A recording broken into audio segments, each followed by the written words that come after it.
Hey, Westack here. Today we're going to be taking a look at the Century Arms AP5-P.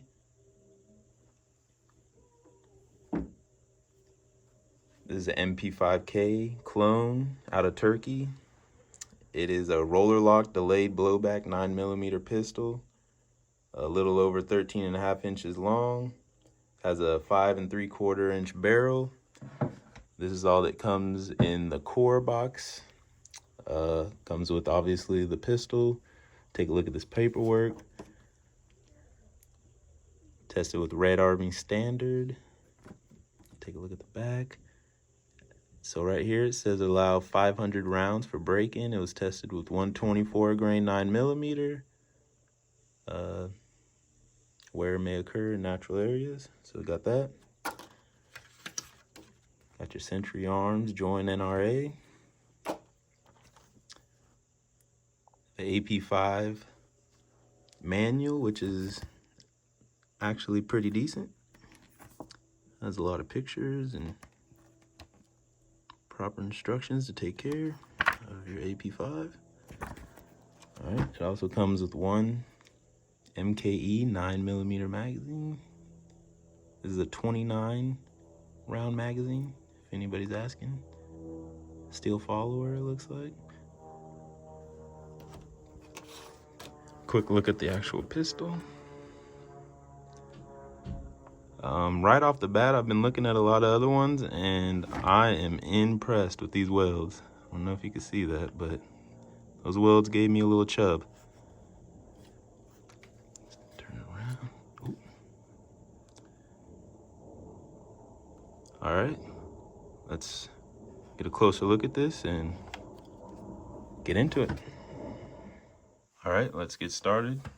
First, I'm gonna safety check the weapon. Magazine's clear, get that out of here. The weapon is clear and safe, and I gotta do it. Thank you very much. All right, I'm gonna start at the front. This does come with 1/2 by 28 threads. This thread protector feels not the best quality, but it's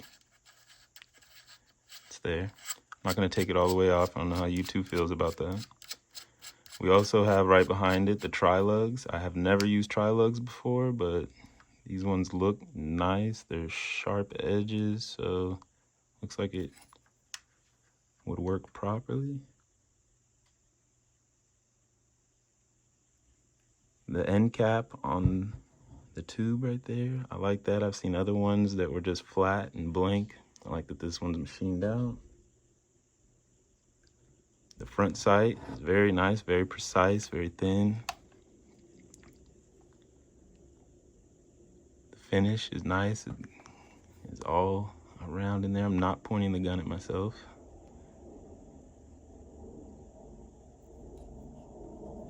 MP5s are known for their iron sights, and I see why. The sling stud looks very nice. I've actually found that it works kind of as a good gas pedal, a place to set my thumb until I get it set up in a proper way. The handguard, don't love it, but it kind of has a classic look to it. Has a nice hand stop so you don't lose any digits out at the range. It's nice though, nice finish.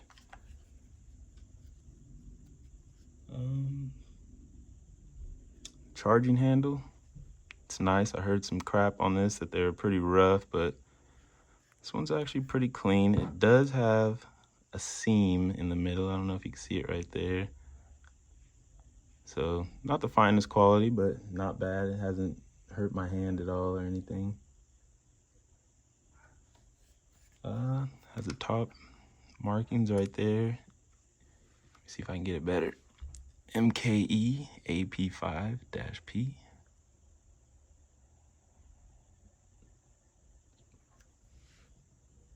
Side markings, it's marked caliber 9 by 19mm on this side.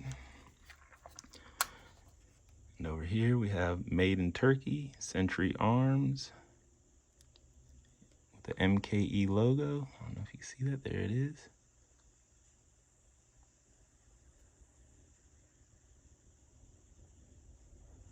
Let's jump into the magwell.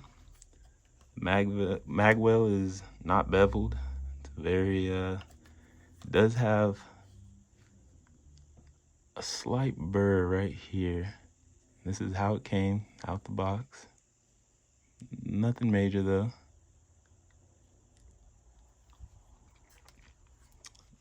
Has 2 magazine releases. You have a push button one that nobody uses because it is out there. Yeah, it's a stretch and you would really have to do some, yeah, no, not the best.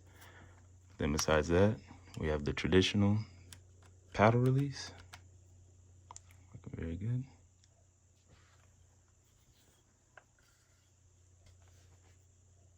All right, next we're gonna move into the trigger, and I heard a lot of stuff on triggers that they were horrible, and I'm just gonna say it up front. I actually like it. So once again, we're gonna check it. It is clear. I'm just gonna ghost this, so let's see if I can get a good picture. All right, so there's about a millimeter of play, and you do hit a wall. You bring it through, and there's about 3 millimeters of mush and a clean break. So let's do the reset. Reset, not far, audible, I felt it, and I'm on the wall. I look, push through that mush and snap. It's really not that bad at all. I was really expecting worse. But jumping from there, let's talk about the safety. I've been trying to break this in. This is hard. I'm not a bodybuilder or anything, but I don't consider myself weak, and that's hard. So hopefully that'll break in over time. You see me struggling, I'm gonna stop. Yeah, these safeties are notorious. They're hard to reach. I have above medium hands, and I could barely reach it, and it's a struggle. It's not ambidextrous. Okay, moving from there, we're gonna talk about the rear sight. I like the rear sight.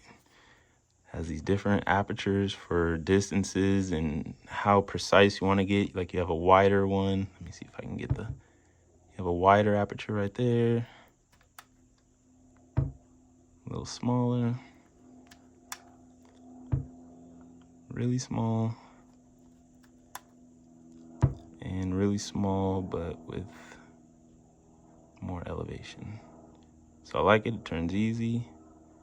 You can see these little hash marks on the back. That'll tell you middle, and you can go from there. I haven't shot this yet, but you guys know how it goes. Moving down from there, the grip. The grip is nice. I like it. It's actually way more comfortable than I thought. It is designed for right shooters. You can see it's not identical on each side. As a left hand, it's not horrible, but probably not the best. This kind of digs into your palm area. Okay, so that's kind of the overview of the actual pistol. It did come with one 30-round MKE marked magazine with a steel follower. Does look like a high quality magazine. Nothing too much I could say about it. This is a 29-round magazine. Let's see how it looks.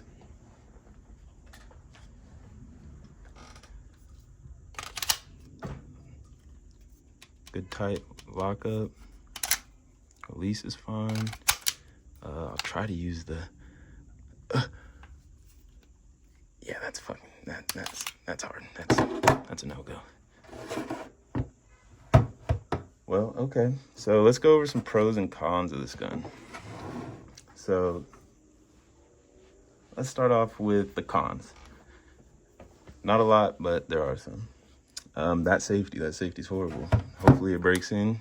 Hopefully, I'm looking at the Magpul aftermarket one, but that's rough. That's hard. Something else I want to talk about. When I got the firearm, it was extremely dirty. Now, I understand packing grease and it's being imported and all that, so I understand that. But when I actually took out the bolt carrier, there was just shards of metal, dust, grime. It was nasty. I still haven't got it perfectly all cleaned out, but if you do pick one of these up, that'd be the first thing I recommend you do, is just give it a thorough go through cleaning. Really break out your toothbrushes and solvents and try to get all that grease and gunk off of it. But once I did that, it was kind of rough at first, but it's cycling pretty fine now. That classic HK slap. Oh yeah. Okay, so it did come dirty. Something that's not, a bad thing about this particular firearm, but just the platform in general, is the battery of arms. It's not as simple. It's cool, it's fun doing the HK slap, but to get the whole reload, there's no last round bolt open. So check one more time, we're clear. So you're gonna know that you're empty when you hear boom, click. Okay, click, you gotta grab it, rack it back, dispose of that magazine, grab a new one, get it into this pretty small mag well that you gotta be pretty precise on. Get it in there, bring it back, hit it, boom, now you're ready to go. Opposed to just bolt open, push down, reload, bolt release, all that good stuff. And the last but not least thing that I could think about would be a con to this is mounting space. Even with rails and stuff, it's going to be a tight fit. Not impossible, but you're definitely going to have to do your homework and do your Legos. All right, now into the pros, the nostalgia, Die Hard, Call of Duty, video games, movies. You see this thing everywhere. It's a cool gun. It's a really cool gun. You see it everywhere. It's cool just to have that nostalgia factor, that second type of cool. It's okay to like a gun just because you think it's cool or it looks cool. The second thing that just really jumped out to me are these welds. Like, do you see that? Look at those welds. Just look at them. See this side. I would say this is the boogeriest of the welds, which isn't horrible.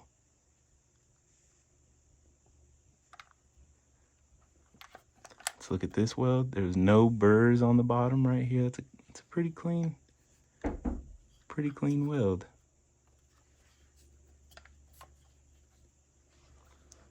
So the welds, yeah, they really stood out to me as being top of the line, really good. I've seen a lot of other products or other MKEs with booger welds all around, and it doesn't matter really. It's, purely cosmetic, but that's nice.